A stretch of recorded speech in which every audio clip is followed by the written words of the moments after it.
La Borda is a multi-story cooperative housing project with a large co-working space on the lower floor. There's a communal space for the residents to host dinners, do their laundry, and have space for their children to play.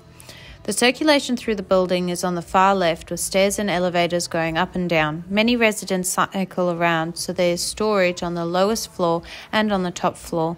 Due to the central void, the circulation tends to move clockwise. The individual apartments all have balconies, their own private offices, and has been customized to suit the residents' needs.